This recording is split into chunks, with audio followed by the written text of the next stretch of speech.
কবিতাৰ শিৰোনাম শেষ যাত্ৰা। এই শুনা না, মোৰ বাবে এটা কবিতা লিখা না মোৰ বাবে এটা প্ৰেমৰ কবিতা, যি কবিতাৰ প্ৰতিটো শব্দ তোমাৰ উষ্ণ আঙুলিৰ স্পৰ্শ থাকে আৰু প্ৰতিটো পংক্তিত মোৰ বুকুৰ অব্যক্ত স্পন্দন। লিখা না এটা প্ৰেমৰ কবিতা, তোমাৰ অনুভূতিৰ যি শব্দৰ বুকুত মই হেৰাই যাব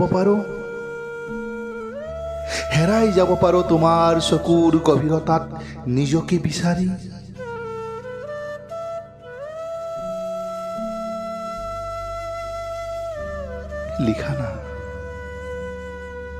লিখা না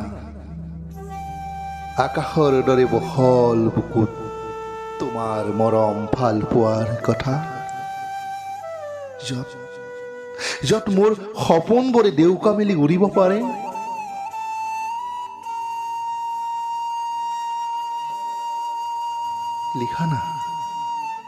লিখা না সাগৰৰ দৰে গভীৰ তোমাৰ হৃদয়ৰ কথা, য'ত মোৰ নীৰৱ বেদনাবোৰেও শান্ত হৈ ঢৌ খেলিব তোমাৰ বুকু।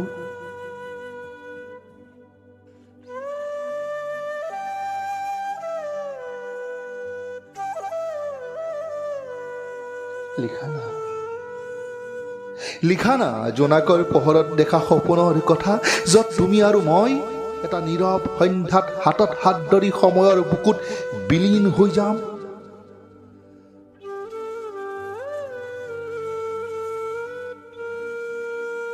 য'ত চৰাইবোৰে হেৰুৱাই গানৰ অন্তৰা, সেই সন্ধ্যাৰ কথা য'ত নীৰৱতাও আমাৰ প্ৰেমৰ ভাষা কয়।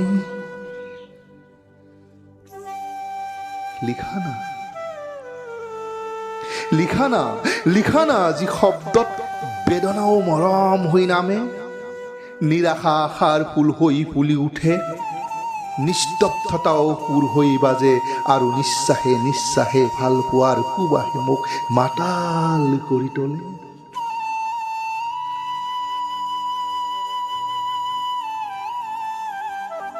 আৰু যদি কোনোবা দিন মই ছন্দহীন হৈ যাওঁ, মোৰ শব্দবোৰ যদি পদ হেৰুৱাই, সেই হেৰুৱা ছন্দবোৰ তোমাৰ কণ্ঠত সুৰ হৈ বাজে, আমাৰ মিলনৰ গান হৈ, আমাৰ অপূৰ্ণ জীৱনৰ পূৰ্ণতা হৈ।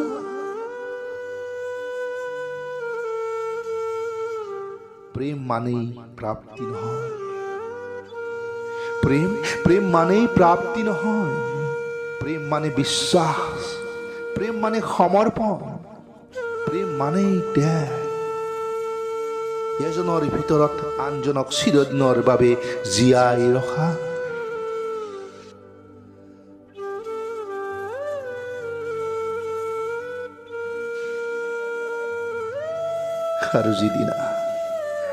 আৰু যিদিনা সময়ৰ পথৰ শেষ সপোনত মোৰ হাঁহিত থমকি ৰব, নিশ্বাসবোৰ নীৰৱ হৈ পৰিব, সেইদিনা মোৰ শেষ কবিতাটোৰ শেষ শাৰীটোত লিখি থবা, তোমাক ভাল পোৱাই আছিল মোৰ জীৱনৰ আটাইতকৈ সুন্দৰ যাত্ৰা। আৰু তোমাৰ বুকুত শেষ নিশ্বাস মোৰ প্ৰেমৰ শেষ যাত্ৰা। তোমাক ভাল পোৱাই আছিল মোৰ জীৱনৰ আটাইতকৈ সুন্দৰ যাত্ৰা, আৰু তোমাৰ বুকুত শেষ নিশ্বাস মোৰ প্ৰেমৰ শেষ যাত্ৰা, মোৰ প্ৰেমৰ শেষ যাত্ৰা।